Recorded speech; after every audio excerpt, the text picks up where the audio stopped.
Good afternoon, ladies and gents. Welcome to a Celtic State of Mind on a Tuesday. As per usual, I'm joined by Patrick McGilp and Lawrence Conley on this Tuesday afternoon. Gentlemen, how are you doing? Doing well, Celtic's winning and winning in some style makes us all happy boys, doesn't it? It does make us all happy, boys. Patrick, I'm going to come to you first. Last week when we were on, it was just off the tail end of the draw at home against Livingston, and I asked you if we went to Ferencvaros and got a positive result, also including a draw, and won at Danes Park on Sunday, would everything be rosy in the garden again? It pretty much is, isn't it? Yeah, and I think I can't speak for the two of you, but a positive result to me definitely meant a draw. I was aiming for a draw to get the win. I think the performance merited it, but I wasn't expecting it at all going into the game.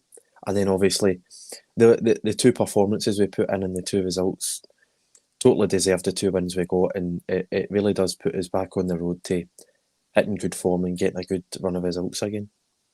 Yeah, it certainly does. Lawrence, would you say just, the Livingston game, you can see the tagline there, it's 19 out of 21 points after the turn of the international break. I think if you keep that consistency up right through till the end of the season, possibly just up until Christmas again, the hope is to then still be in it and bring in more bodies. If you keep that consistency up, you will be there or thereabouts come the end of the season. Yeah, I think, if we have the target of being in touch until the transfer window opens, we know we're going to do some business then. Hopefully move some out and some as well as moving some in. Strengthen, but that kind of form, 19 out of 21 points, it's league winning form, isn't it? If you keep that kind of win ratio or points ratio up to the end of the season, you would win the league, wouldn't you? So I think everyone's got to be happy. The team's playing better. We're scoring goals from crosses. It's almost as if Ange is identifying weaknesses and working on them in training, and we're getting results in the park. It's all looking up. Lost a couple of goals at the weekend, but it's disappointing to lose them. But I think 4-2 is not a fair reflection. It could have been 10-2.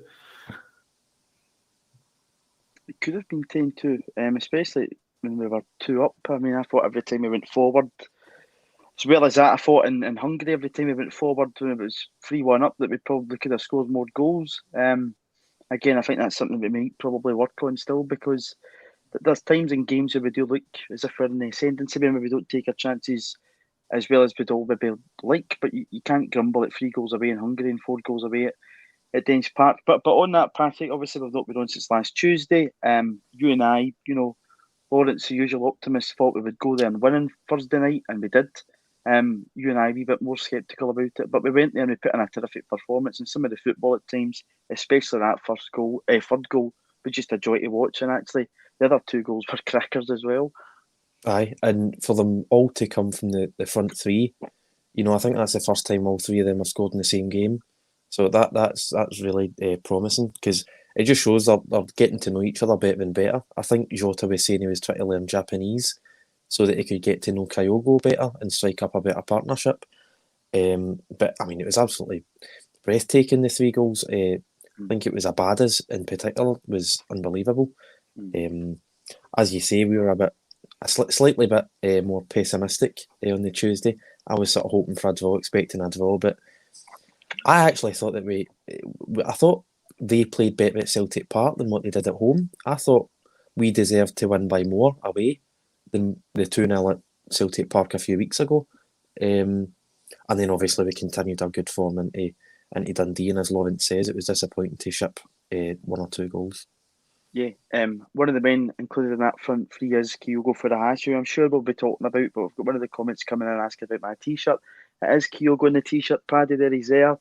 Do a wee bit of advertising here. Matt McGlone, alternative t-shirts, you can pick up one of these. They are available in all different colours and also in women's sizes too, so a mixture of both there. But Lawrence, you were very confident about going to Hungary on Thursday night and getting the victory, but what was your assessment of the result? I think we're disappointed we didn't score more. But I think Ange managed the game really well. It was good to see him making the triple sub and, getting on 3 players that we needed minutes in the legs, protecting 3 of our better players. And then, wee Camille McCarthy got to look well, we looked close there, and even Scales got some minutes. So for an away game in Europe, I don't think you could really ask for much more, could you? It ticked a lot of boxes for it. We got the 3 points, which puts us, as many as we could get from the game. We're scoring, and we're getting minutes into the legs of people that are coming back. So yeah, it's all good. It's all good. Patrick, we are scoring goals, and that is what Ange's football was always going to be about. But on European football particularly, we've now guaranteed it after Christmas. Obviously, we don't know what form that will come in. We're still in the race for Europa League football after Christmas. We do have the fallback of the new competition of the conference. Do you think Celtic's overachieved in Europe this season? The reason I say that, and again, this is something you had a conversation about after the game on Thursday night, was we played a well-established AZ Alkmaar team early on in the stages of the Europa League. The game against Midtjylland, I think a lot of people would look at and, had we been in the place that we are now, would have probably beat that Midtjylland side. It's not just saying that we can tinted specs. I think we gave them a good go over the piece, and had we a settled side and not depending on, younger players and players out of position, we would have been going through. But again, it would have been a tough tie against PSV Eindhoven. But back to Alkmaar, put a very good side, beat them over the 2 legs, as in the tie. Obviously, we lost out over there, were defeated, but the game at home was enough, and they've guaranteed that European football after Christmas. It is some contrast to last season's European performances. Yeah, I think even if we had the Conference League last season, we wouldn't have made it. It was diabolical. And I think the funny thing about last season is we took the lead 4 times last season. We were 2-0 up and 1-0 up away from home in the 3 games. And then we went 1-0 up against Lille as well, I believe. So we took the lead 4 times out of 6. And I think we had something like 4 points to show for it, 5 points. I'm going to agree with you. I think we have overachieved in Europe this season, because I think it's easy to forget now that we're on such a good run what a disaster we were when the season started in our pre-season training camp down in England in early July. I mean, we couldn't even field an 11. I mean, I think we're looking at Ralston at right back and thinking that this is barely an option. Now you look at him and you think, wow, he's actually keeping Jovanovic out of his preferred position. We all just sort of assumed that Edward would be going in the first week and Ayeti would have to start up front for the qualifiers. And, I think what we expected was probably less than what we ended up getting. So in that sense, we have overachieved. Should Celtic's ambition every season be to get Europa Conference League after Christmas? I hope not. I'd like to think we should be aiming for Champions League before Christmas and maybe Europa League afterwards. But in the context of this season alone, I think we've definitely overachieved. Yeah, throw that out to listeners. Give us your thoughts on that one. Lawrence, what was your thoughts on that? The game over in Midtjylland, if you go back to that game, we had Scott Bain in goals, completely different goalkeeper with a back 4. Just looking here, Ralston, who was a very different player then from what he is now. Welsh and young Murray, who's not featured, I don't think, ever since that game over there in Denmark. Didn't really do anything wrong, actually, in the game. Taylor at left back with a midfield of Sorrow, Turnbull, McGregor, and we had Christie, Edward and Abada up front. It is a very different Celtic team. What's your thoughts on Celtic in Europe so far this season? Obviously, we're still to go to Germany and welcome Real Betis to Celtic Park. I'd agree with Patrick. I think we've overachieved. For me, Europe was a bonus this year. It was all about winning the league again, rebuilding the team, and I think, well, for me anyway, Ange is way ahead of schedule and where I expected him to be in terms of the team and the performances he's getting out of them at the moment. We know we're still a few players short. We know we're fairly light in the squad, and there's some players that definitely need moved out. Hopefully, we rectify that in the next transfer window. But even the games we lost against Bayer and Real Betis, we had chances in those games. Those are decent teams. It'd be 2-0 up away from home at Betis. Some people are saying, you should never lose that, but it definitely showed we can create chances against teams of that standard. Bayer, we should have probably attained some of our chances. On the face of it, it's an absolute hammer. but their keeper had a couple of cracking saves, and we've had a couple of bad misses. They've not really been on that kind of form. I think that's their best performance this season. So we're going to Germany looking, going, right, if we can take something here, because we need to take something in Germany and dispatch Betis at home, which the way we're playing, it's not out of the question. We go over there, get a draw, maybe a 1-0 win over in Germany, and I think Ange has got us thinking we can beat anyone at Parkhead for the 19 points out of 21. We're playing well. Betis, we know we can take goals off them. We've just got to tighten up at the back. The defence is getting tighter. Although we did miss Starfelt, hopefully he's back. There's rumours that Julian might even be back. Who knows? But it's still all to play for, isn't it? You'd have thought after the first two games, it could be a bit of disaster, Europa. But where we're sitting now, you're still in a chance of progressing after Christmas. Yeah, and I think, that Leverkusen game that you referred to, the 4-0, I don't think, being at the game, it was a fair reflection of the performance in the night. Leverkusen, of course, were clinical. That's what happens when you play good sides. But we created chances early on in the game, and we created chances with a half-fit striker, if you remember right. Kyogo was just thrown back in, and as well as Callum McGregor. And then we went up to play a tough game at Pittodie, and it kind of, it's turned us a wee bit. Patrick, one of the comments coming in here from Bruce. Thanks for commenting, Bruce. Good game management by Ange, especially against Ferencvaros, which is something we've not been used to recently. First time in a long while I've not felt nervous for the whole game. You text me at 3-1 and you said, "We're brilliant here." And then I said, "There it is." And at 85 minutes, I was doing my usual, going, "Oh no, that's, usual." But you said, "Don't worry, it'll be fine." But it was good game management. I thought, when the 4 minutes were added on, I thought we looked well in control. And it's something that Celtic side seem to be getting better and better at. We did it very well at Easter Road. I know it wasn't a great second half performance, but towards the end of the game, we managed it well. And we did that again in Hungary. Yeah, I mean, what we've been doing in particular away from home in Europe with Ange is scoring really, really early. I mean, if you think I think apart from Midtjylland, we've scored early in every away game. Jablonec, AZ Alkmaar, Real Betis, Ferencvaros. I don't think I'm missing any there, am I? So to get an early goal, obviously you've got something to hang on to. And that's usually the difficult part with Celtic away in Europe, obviously. But, once you get that 2-goal lead in the second half, you're thinking, right, we should be seeing this out. And I said to you, that was more about, the nerves thing, what the comment said there. I wasn't particularly nervous.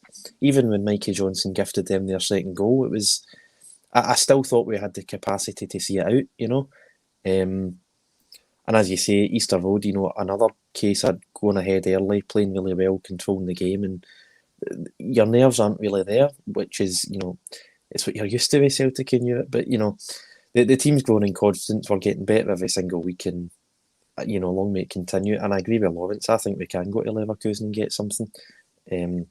I'll settle for a point because I don't think we're that good. Especially with their goalkeeper, actually, because their goalkeeper had the game of his life against us, and he's been making howlers ever since. Yes, I'd definitely take a draw in Germany if that was offered to us right now. Ryan Kelly came in the comments here, saying 19 out of 21 points. Just beat my expectation for this set of fixtures by 2. Not going to say anything after this international break, as it's an important schedule that the team face. As it's a run of 8 games potentially, possibly if Celtic do defeat St Johnstone this month. There could possibly also be a domestic cup final in there. But 19 out of 21 points, Lawrence, we had a conversation the last time through the international break, saying what was the expectation going into this run of fixtures. I don't really think any of us could have probably envisaged such a good run of form, because it's just something that we hadn't managed to do, but we're now proving that we can do it. We're playing decent sides, we're getting tough venues.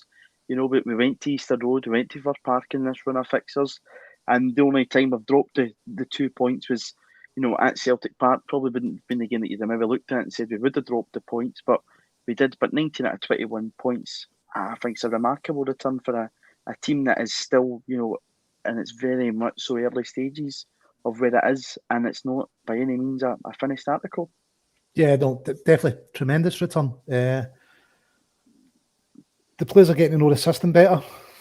we've not had as many injuries, which has obviously helped us. But if you keep up that kind of points return, you know, you're in for a good season. We play St Johnstone. If you get into a cup final with this team, hopefully, you know, that'll give them even more confidence. It's all looking good. You know, the international break, if we can use that to get everyone in the scope. Well, I think only Taylor's possibly the one that would still be out, isn't it? Julian should be back after it. Roger should be back. It'd be good just to use the break to get everybody fit and where to go, and just setting that target, you know, of winning everything until the transfer window opens, and then it's interesting who moves out and who moves in. Yeah, it will be interesting to see who moves out and who moves in. There's a few potential players that I think we could all think could possibly be out the door. There's been a few links already, as there always is with Celtic. Celtic, every transfer window seems to be linked with a multitude of players. But Martin's come in here, Patrick, and he said it's definitely an overachievement considering the squad Ange inherited. Again, I think that's a really important factor considering this. He brought in 12 new players. And so far, you know, majority of them have all played their part and been an important player for him. Yeah, you know, Scales not had a lot of game time. Obviously, the couple of Sheffield Wednesday boys, I think they were probably done before he actually came in the door. So he might have not given them the nod. But again, I'm sure he's probably worked on them. You know, certainly Shaw, we saw him feature a lot in pre-season, and possibly the potential for those two to go out in January. But I think it is very important when you consider that the magnitude of skill that he actually did have to the turnaround the players here, what he let go in Edward and Ayer, and you know, he's buried them all in. It's very difficult to do that. 100%, and you know, it's like what Lawrence said. I think about 5-10 minutes ago. He's way ahead of schedule in what we all expected. You know, our squad was so far behind, and the club was in such a dire state that we were getting a manager who everyone sort of agreed, you know, his first season is going to be a bit difficult and it's going to take him time to adjust. But his second season and his always seasons after that are going to be magic because he plays a style of football that's just brilliant. And you know, we were all well up for that. We were all well up for 1 year of transition if it meant a few brilliant seasons after. But as it stands, you know, we're well within the race for the league. We're in a cup semi-final. We've got European football after Christmas, so it's a minor miracle, really, what Ange has done. And you've got to give credit to the scouting department because there's no way that Ange scouted all 12 of those players. You know, I don't think he was watching Sheffield Wednesday or Osaze Uragide from Japan. I don't think he was watching Liam Scales either. And, you know, these are guys who could turn out to be really good signings. But as the comment said, that the squad was unbelievable, and I actually forgot that Dane Murray started, and I think played the majority of those two games against Midtjylland, which it just sort of showed how bad a state we're in. That, you know, we're left with Welsh and Beaton. Welsh, who had an okay debut season last season, done quite well under the circumstances. Beaton, who isn't a centre half and has never really played well as a centre half, then gets himself sent off, and you've got a 17, 18-year-old thrown in for major European tie. So the squad was unbelievably bare, and it's been going on for years now, and I really hope it doesn't happen again because it costs us every single year. Yeah, it does cost us every single year. You know, that Beaton experiment was even happening off the back of winning our first treble under Brendan Rodgers. I think Beaton started the game in Astana. Again, one of those games when we were cruising in the game, and I was still worried after a 5-0 home win that I thought, they're in the ascendancy here. But we'll go back to Sunday now at Danes Park. Danielle's come in the comments here to say the understanding between the front three is frightening at times. Just need to centre midfield and get a proper out and out left back in January. We'll start on the front three. They are a joy to watch, Lawrence, and the chemistry between them is building. The goals that they're scoring are terrific. I know that as Jota left the park on Sunday, there was a chance a Celtic sign him up. You know, I think we'd all, you know, stick the Just Giving page up if we really desperately needed to try and get this boy in, because it's £6 million. If we can spend £5 million and I'll be a Yeti or Vasilis Barkas, I think we can definitely splash the cash in Jota. Yeah, but without doubt, I mean, as far as I understand, the fee's agreed. So hopefully it's just a case of pressing a button and everything's else was already agreed. His terms are already agreed, and he just becomes a permanent player for us. January, I think, Ayeti, maybe Bolly, Barkas, move them out off the wage bill and see who comes in. The front three's doing really well. The worry we've got is obviously Kyogo will have played a full season by the time we hit December with only the break for injury. So Giacomakis, I think we really need to get him up to speed, don't we? He's missed a couple of chances the last few games. His hold-up play looks good. He was winning, he was clever. He was showing a bit of street smarts, winning free kicks away in Europe, running the clock down. You're thinking, right, he looks okay there. We just need him to score a few goals, I think. And we can all be a bit more confident as him as a second choice striker. Out wide, Yota's made that position himself. He's definitely one of the wide players. And you've got Abada just back in, who look good, but you've got Jamesy Forrest coming back. So we've got options in the front three, haven't we? Especially out the wide players. Mikey Johnson's looked okay. I think he really needs to up at a level between now and December, though, if he's going to have a future as a Celtic player. If it's not someone we're going to be looking to sign another player for, because I just think, Mikey, we need to get more out of him if he's going to have a long-term future. Or that might be a position we're looking at to strengthen, depending on who we sell. Patrick, we can rave all day about, Kyogo, Abada and Jota, but the man consistently putting in shifts for Celtic, 3 assists at the weekend. You get slated on here, and rightfully so slated, because we had mentioned at times Ralston's ability to cross the ball wasn't always there. But on Sunday at Dens Park, he was absolutely phenomenal. I think he practically retired Charlie Adam in the spot before he set up Jota's goal. He's just getting better and better, and really now, I've been saying, bringing Juranovic at right back and start putting him in his natural position. But Ralston on that, I think he keeps his place week in, week out, because putting in that sort of shift, he's just undroppable just now for Celtic. He is, and I'd like to think that he was watching ACSOM last Tuesday, seeing us slating him, and has been working on his crossing every single day since. So I'll be willing to take full credit for that performance at Dens Park on Sunday. Will you be telling him that if you see him at your Barbers? I think he's moved up since his big contract. Oh, but if he does come in, I'll be sure to let him know. No, I mean, he fully deserves a contract. It was a brilliant performance, and as you say, he's undroppable. I think I've been saying on here for a few weeks that I'd put Juranovic in there because I don't like players playing out of position. But if Pep Guardiola can do it, I think is it Cancelo at Man City. Yeah. He's a right-footed left back at Man City. So if Pep Guardiola can do it with him, then I'm sure Ange can do it with Juranovic, because Juranovic hasn't had a problem. And I actually thought he was another standout performance from Thursday night, where he could have easily played in midfield, because his ability on the ball, his touches, close control, his passing, it's brilliant. Again, I wouldn't like to move him further out of position, but I just, he is capable of playing in midfield, I thought, because he's that good. And it's refreshing to have at least 2 competent and capable fullbacks, because we've not had that in a long time as well. No, we've definitely not. Lawrence, this comment, he's getting a Croatian international out of positions, he must be doing something right. Absolutely. And to me, so far, Tony Ralston has been the model of Ange Postecoglou at Celtic. He's came in, he worked hard, Tony Ralston. He obviously shows himself in training. He's bought into what the manager's trying to do. I listened to him in BBC Scotland coming down the road from Dundee on Sunday. Everything he said was, well measured in what he was saying. He's bought into this.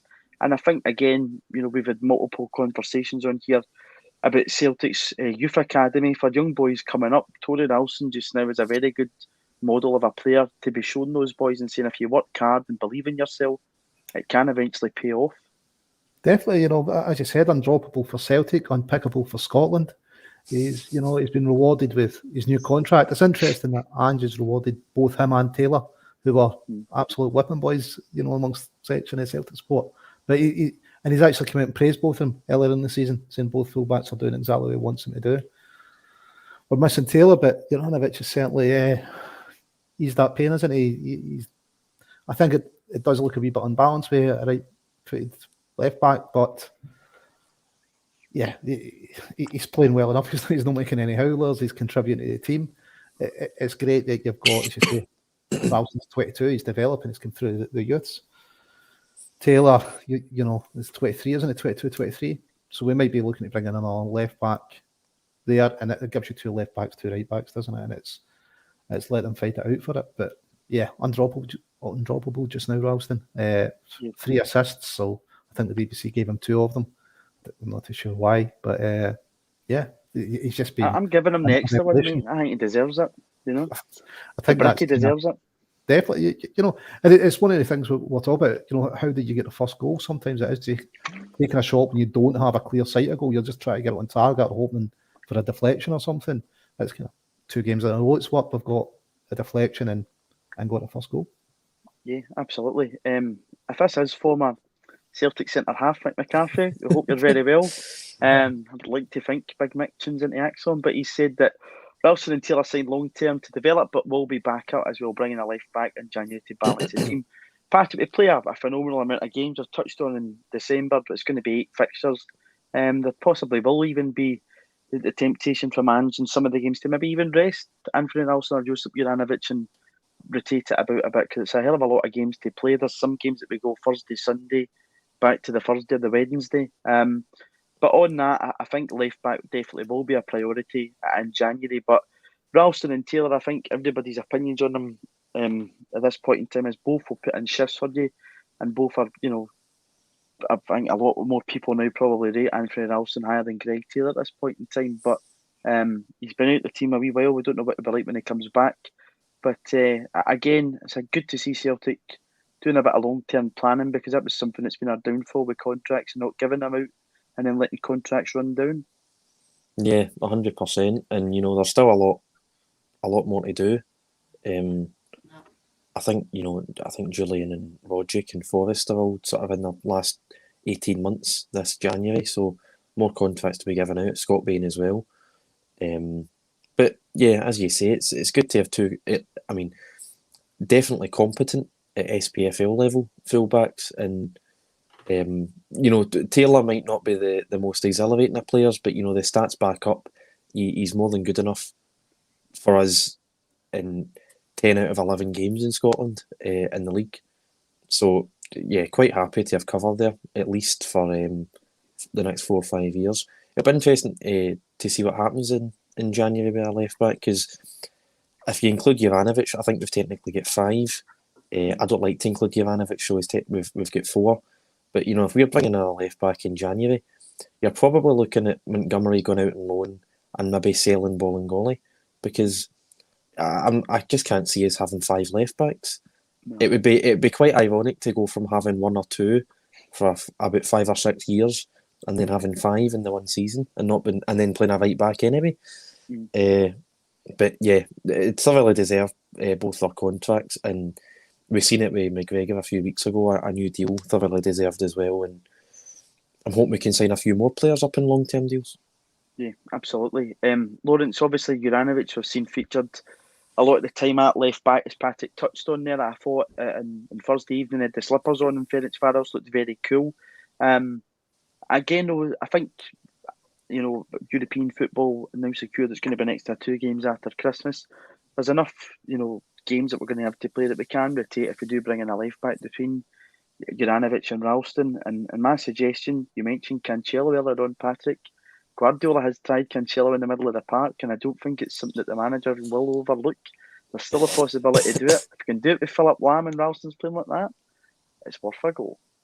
But Lawrence, what's your thoughts on Juranovic? He has been a great buy, and I think players like that, you know, if it's his experience, has probably helped Tony Ralston, because, you know, figures like that coming out of the dressing room, Croatian internationalists, should only, you know, improve your squad. And it's a squad that looks very high in morale at this point in time that I've got a real togetherness. Yeah, definitely. Look, listen, he's technically very, very good. Can hit a penalty. Some of us wish he would hit them more often. But yeah, he's been a brilliant addition to the squad. At left back, I think Bolly's, you know, he wasn't a European squad. Tried him a couple of times. I think his time's done.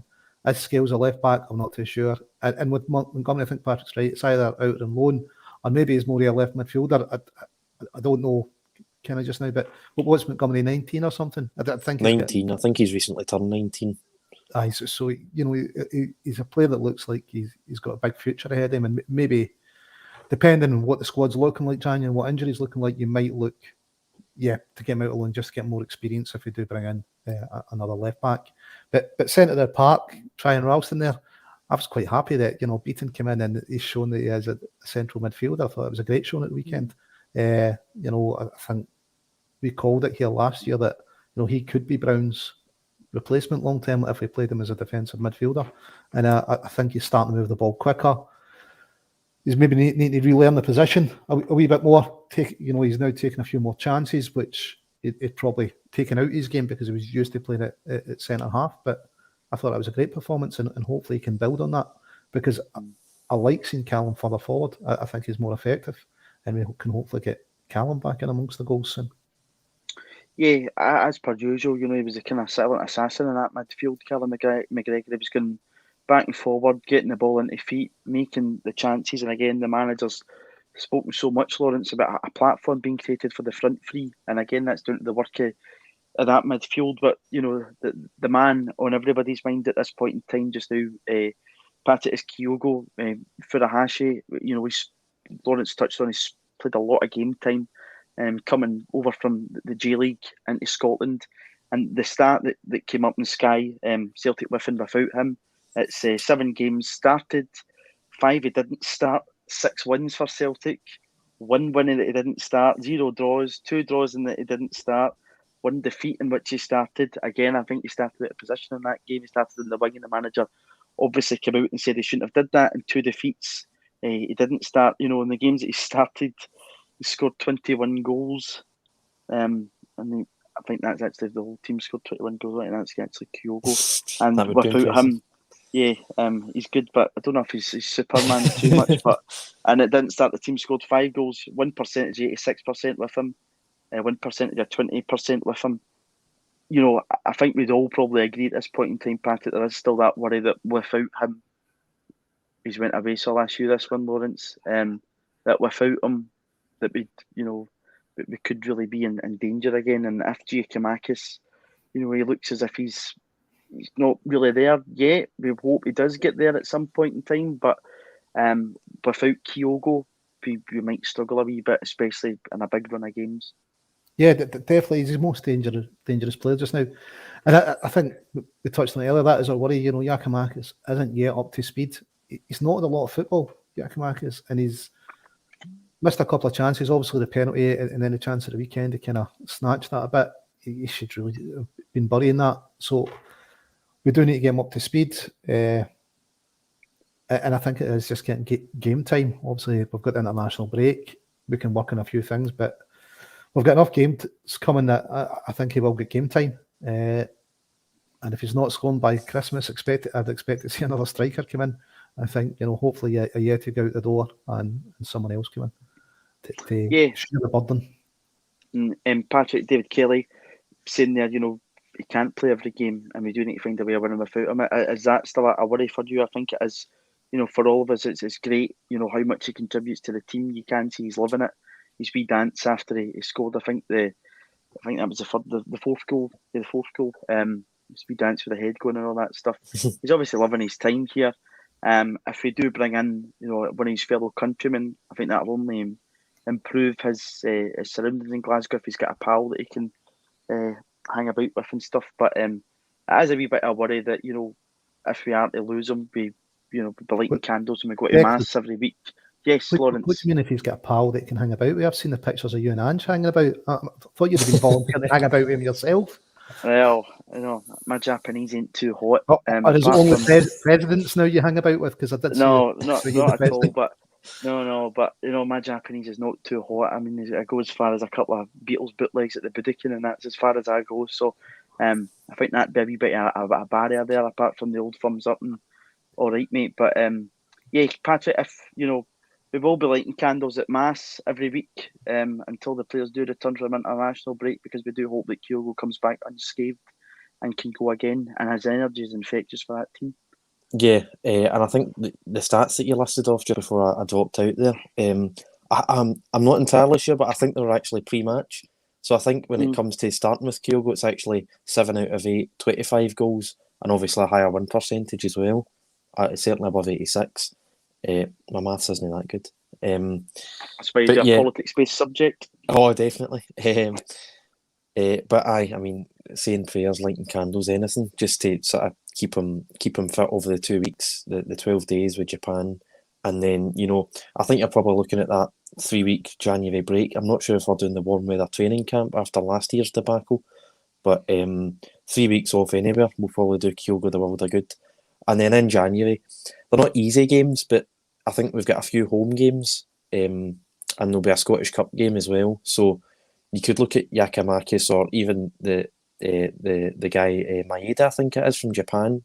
Could try starting him through the middle if we sign him in time. So I think you've got plenty of options. I think if we can get, there you go, better than me. But I mean, if you can get him through, I think it's 8 games you said we had. I can't believe it's as few as that, because we usually have about 100 in December. But if we can get him through right up until the 2nd of January, and then give him 3 or 4 weeks off, because obviously he'll have played a full season by then. But then again, a few of our transfer targets will have played a full season as well, Hatate and Maeda. But I think that just more of the same, 19 points out of 21. If we can keep up that level of form, then I think we could be near top, if not top of the league, by the 3rd of January. David's doing a bit of scouting, by the way, here in the comments. If anybody from the club is watching this, then maybe check this guy out, because they've had 2 great performances against Roma. If that is true, why not go and have a look at him? Because I don't think his wages would probably be too big unless Jose fancies him. Didn't seem to be too happy a man the other night, Jose Mourinho, after that draw, and was doing what we do best and moaning about referees. But yeah, he's a top sport pundit now. Managing's his part-time job. Right, okay, never knew that. Back to what Lawrence was saying there about the anchor man in midfield. Lawrence, you've been getting some been noticed by the press and what you said about Neil Beaton replacing Scott Brown long term. But I think at Den's party, he had his slippers on. He looked very comfortable in the ball. And what I touched on earlier, the midfield three, you saw Turnbull's pressing the other night for that 3rd goal. They are giving the front three a platform to go and play their football, because they're using the ball well, they're winning the ball back, and they're getting it to those forward players to go and do their stuff. In terms of long term here, when Tom Roderick does come back from injury, do you stick with what you've got just now? Because the balance of it does seem to work okay. Yeah, I mean, Turnbull's definitely been improving in the last couple of games, but if Roderick comes back, I think it's his position he's taking. I prefer, Beaton. I think he's solid there. He's learning the position again. You actually saw him going a couple of runs and beating 2 or 3 players, which is positive to say. His ball retention's brilliant. We're not the tallest team, so he definitely gives us a bit of height. We still need to work on our defending across balls, and he can help with that. We talked on, I think, Thursday about his long-range shooting. He used to hit them, but he hit one at the weekend that was just way over the bar, so hopefully he can get working on that again. But yeah, for me, I would keep Beaton as your defensive mid. I think Callum gives you more further forward, and then it's Turnbull or Roderick, isn't it? But it's good to have options between, who we've got covering the positions now, players that can be relied upon. Yeah, you've still got McCarthy come back that could be challenging. Beaton there, or McCarthy can play anywhere in midfield. So I suppose it's great to have the options, isn't it? That we've got players of that quality now that are comfortable with Ange's system, but on the face of it, and building a platform for the front three.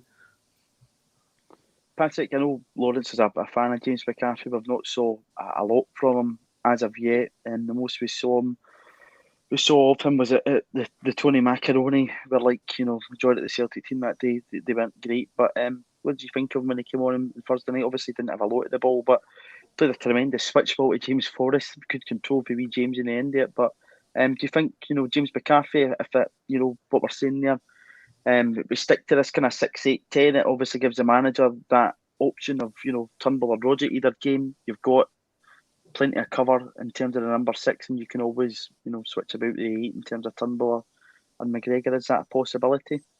Yeah, 100%. And we're going to come to a point this season where we have to rest Callum McGregor as well. So, you're going to have to be looking at, whether it's Beaton, McCarthy, Turnbull, Beaton, Turnbull, Roderick, McCarthy, Turnbull, Roderick, McGregor, I think he's played every game so far, but we can't go through the whole season like that, obviously. Or else his body will start to break down. But I think all these players will have their time. And McCarthy, it's just the big if he can stay fit, because he was at Everton, he was at Crystal Palace, he done really, really well. Wigan before that. He was on Celtic's radar when he was at Hamilton Accies as well. So he's had a great career when he plays. It's just a matter of keeping him fit. And over the past 5 years, that's been an unfortunate challenge for him. But, I think he's a good option, whether off the bench to calm the game down or, a bit of toughness, a bit of fight in the midfield. But, it's a long season, and if it's a successful season for Celtic, we play about 55 games. So these guys will all play at least 10, 15 games a season, I think. Yeah, Red Scotland, one of our usual contributors on a Tuesday. I like his use of the old dictionary here. Yeah, he's going through a bit of renaissance here under Ange, and he's playing in his natural position. Long may that continue, because we want all Celtic players to be successful. And Patrick, I'm sure you'll definitely agree. You much prefer him in midfield than you do it at centre half. Yeah. But Lawrence, in terms of McCarthy, as Patrick's touched on there, he's played for a lot of clubs in England, Premier League clubs at the highest level in English football. Even his character about the dressing room, is that important to have at this point in time? Because I think something we probably did lack last season at times was a bit of character in there. And if, obviously none of us are privy to what happens at Lennoxtown and in terms of the training and whatnot, but, players like that are surely a positive influence to have around the dressing room, especially when you've lost your biggest positive influence in your leader in Scott Brown in the summer. Definitely, not just his experience, but he's a Celtic supporter. He grew up supporting Celtic, so someone that gets the club and knows what it means. I think you've got to have that to give Celtic, help form the identity of the team. He's struggling to get in the midfield just now, but part of that's down to injury. Part of it is down to the form of the midfield. Let's be honest. It's it's who do you drop, and I think Ange he's not a big fan of dropping people that don't deserve to be dropped. He tried it with Kyogo and it didn't work, so maybe that will put him off it even further. But you touched that ball to McCarthy, done it Forest. What a ball! But even better was the one to Turnbull. Down the line, just completely changed the pace of the game, the tempo, and Turnbull wins a free kick. I just think, if he can use this international break to get him working with the rest of the midfield, he's a guy that can offer so much to the team. He assists goals, he cuts balls out well, he's superb range of passing. But, whose place is he going to take? Yeah, but that's a big question. Pass it AGSC Tech, who again is one of our regular contributors on a Tuesday, saying the next quarter of the games will decide the league. He feels, as I said, 7 of them are scheduled for the league. One is in the Europa League. It's at home against Real Betis. 3 home, 4 away in the SPFL. As I said at the start, I think the game against St Mirren could possibly be changed depending on the result against St Johnstone when we come back. It's going to be a tough run of fixtures. To run through that run of fixtures, I've got them in front of me here in December, particularly. We'll actually coming back off the break. But just looking at December is Hearts at Celtic Park, away to Tannadice, that's going Thursday, Sunday. Then it's Betis at Celtic Park. Then it's at home to Motherwell, up to Dingwall on the Wednesday night. Can't wait for that one. The Saturday game is scheduled just now for St Mirren, but again, we don't know what will happen against St Johnstone. Then it's away to St Johnstone on Boxing Day, and then home to Hibs. In terms of the chunk of fixtures that they came through at the start of the season, we had that bad run away from home. They look a lot easier on paper, but they'll still be very tough. 19 out of 21 points in this block of fixtures. Do you think we can keep that form up going into this next block? I hope so. I'm hoping it's 18 out of 18, if I'm honest. I'm hoping that St Mirren game gets rescheduled and we can take part in the League Cup final, because it's always good. It's a great opportunity to win a trophy, because, think we've spoken about this. It's only 3 games away from a final every single season. But yeah, I'd take 19 out of 21 as well. If St Johnstone managed to outdo us in the semi-final in 10-11 days' time. All of them are winnable games on paper, but unfortunately football isn't played in paper. I've been really impressed with Tam Courts of Dundee United. I thought he'd done really, really well. I think they've overperformed. I'm not entirely sure of all the statistics behind it, but I think they're on the end of a thumping at the weekend there. And I think they've been massively overperforming recently. So hopefully they're still on the slide by the time we get them, because I think that could be one of the trickier games.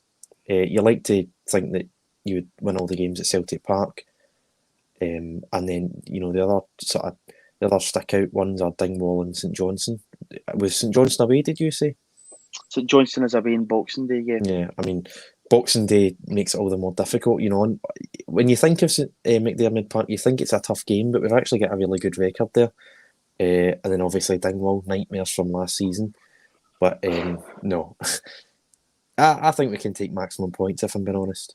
And I think it will decide the league, actually. I think that comment's right. I think that run-in will decide the fate of the SPFL. Hopefully at Dingwall this time it'll be the Celtic fans putting their feet up and not anybody else. But as we do look forward to those run of games, Lawrence, it's going to be difficult. As well as that, I think, the surfaces will start to cut up very soon. We won't be, playing in as nice pitches around the country. You saw what can happen to some of the pitches, of course. That's not going to be an excuse, but might not be able to move the ball about as swiftly. But what was your thoughts on this next block of fixtures? As I say there, it's on paper, it's not maybe as bad as, you look at Tynecastle, Ibrox. But in terms of this, it's going to be very difficult. It's going to be very difficult with the squad that we've got at this moment in time. And never mind if we do suffer any injuries. So what's your thoughts going into it? I think you've kind of hit the nail on the head. We still, we're only a couple of injuries away from struggling, because we don't have a lot of covering key positions. Kyogo, even in midfield, we've got Rogic out if Turnbull was to go out as well. It is just about, for me, it's about staying in touch. If we stay within 4 points at the top, happy days. We can strengthen again in the transfer window. We're on a great run of form. I don't see any reason why we couldn't repeat that. If it's 7 games, why we couldn't be doing 19 out of 21 points. But I suppose one game at a time.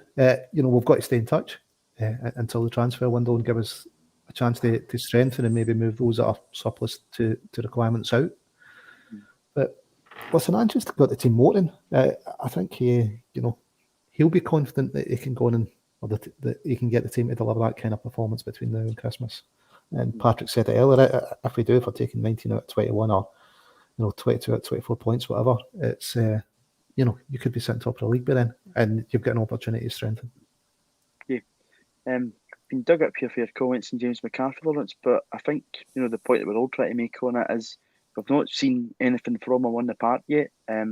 The term, the contract, I thought personally was far too long. I think you agree with that as well, Patrick. And a 4-year deal, but we do hope that he's doing both the experience part and he does, come on as a good player. Yet, in November we've not seen a lot of him. He had COVID in that time, obviously, but I think we all still expect a lot from James McCarthy to come in. If he doesn't deliver, I think we'll give him his fair whack of stick on here if he doesn't deliver in green and white hoops. Patrick, on to the semi-final, because it is going to be the first game back after the break.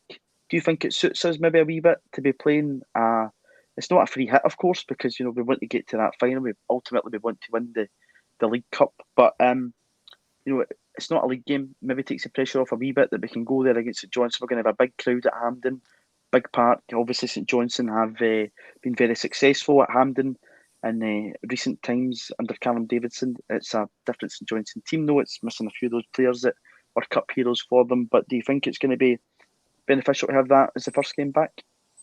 Yeah, they've been keeping our 2 trophies warm for us, haven't they? In the season that the fans have been locked out. But no, I mean, I think you've said there's going to be less pressure, and then you've built the game up with a massive crowd at Hampden semi-final, Scottish League Cup on the telly and all that. No, I don't think there is less pressure. I think there's more pressure, if anything. If it's between Aberdeen at home or St Johnstone in a semi-final at Hampden, I think St Johnstone at Hampden's a bigger game because you've got the opportunity to put yourself into a final and win yourself a trophy. Not only that, it's a bigger pitch, and teams like St Johnstone, although they've had success against teams like Celtic, I like to think that they struggle to play us on a bigger pitch. Not only that, they'll probably struggle to contain themselves as well, because I think they should have had at least one player sent off when they came to Celtic Park 2 or 3 weeks ago. And it wasn't a great performance against them at Celtic Park. We did get that wee break of the ball as well, which is something we got the breakthrough through a bit of luck.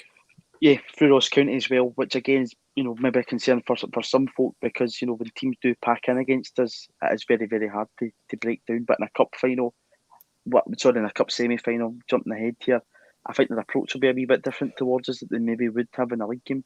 Well, that was another one. Kyogo started that game, and it ties into that statistic, but he started out wide because Abada was off form. So I think if we just apply common sense and start our best players in their preferred positions, I think 99 times out of 100 you should be beating St Johnstone in a game like that. Not to say that we definitely will. You expect us to, but anything can happen in a game of football. But no, I fully expect us to win the game. I want us to win all 3 trophies every single season. I think we're totally capable of doing so. So no, I think it's a massive game. It is a massive game, Lawrence. It is a good game to get us going.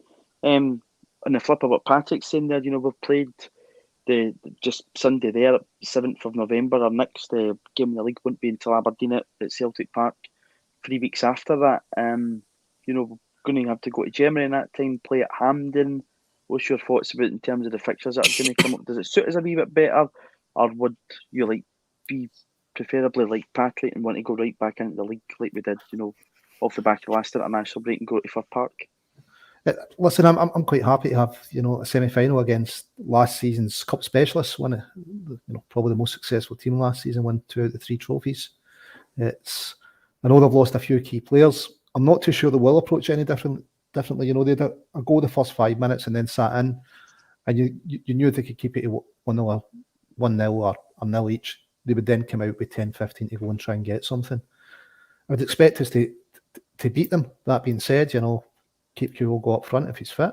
I'd expect us to go on and beat St Johnstone. And remember, Simon Donnelly saying something about the '98 team. When they won that League Cup final, it gave them so much confidence to go on and say, we're a decent team, we can win things. So 19th of December is the League Cup final, isn't it? So we could be looking at going at, if we're in touch at top of the league and we've got 1 trophy in the bag, that'll give the team, a huge boost.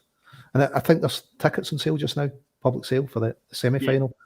So hopefully there will be a huge crowd. Hopefully that those will sell out. But no, I mean, if you had to pick a fixture to come back, yeah, I'd rather do this in the league probably unbalanced, just because I don't want to drop anything at all in the league. It's St Johnstone at Hampden, big pitch, it's and the opportunity to book a place in the final is what we're looking for. Leverkusen, if we beat St Johnstone, the team's on a great run of form. Ange has got to get them to believing that they can get something in Germany, because we're going to need something in Germany and then to beat Betis to progress, aren't we? So he's got to have them up for it. Aberdeen after that, always a tough game. I think Aberdeen always gives a better game. They're coming on to a bit of form now, so yeah. I'd probably in balance. I'd have some, the League Cup semi-finals probably preferable coming back to a league game. Just hopefully we use the international break to get everyone fit and get the players understanding the system more. And we're still kind of reaching Saturdays and Thursdays levels of performance, because I thought both games will look great.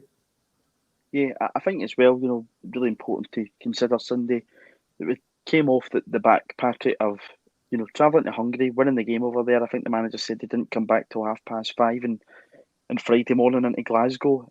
So it's a lot of travelling time. It's a lot of something some of the players might have never really experienced before coming to Celtic, the quick turnover, but they seem to be really coping with it. And something that was a concern last season was player fitness levels. But at this point in time, they certainly look as if they could probably last more than the 90 minutes in games. So it's not really a concern. But as Lawrence says there, again, it's going to be a tough couple there.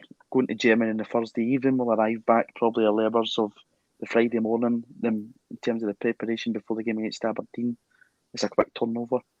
It is, and that's why that's why a positive result can boost your mentality, tenfold. There's a lot of debate about how much momentum carries weight in football, whether it's all just numbers and statistics. That's good news. They didn't last in general sale for very long. That's the power of advertising. Well done, Lawrence. Sticks again. But I think momentum and a winning mentality and a winning feeling can keep you going in those early hours.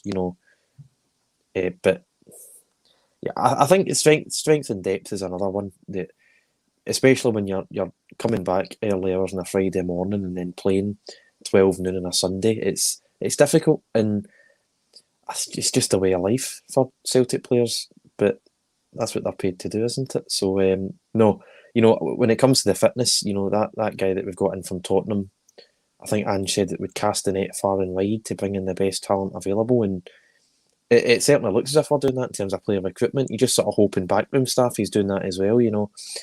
It's quite interesting. Liverpool were sort of mocked for getting a throw-in coach a few years ago. Well, it was actually the Midtjylland throw-in coach, and Midtjylland beat us 3-2 in aggregate. So people at Celtic might not think that these guys are important, but you just don't know. These small advantages can win you ties, win you cup games, win you leagues. You just don't know.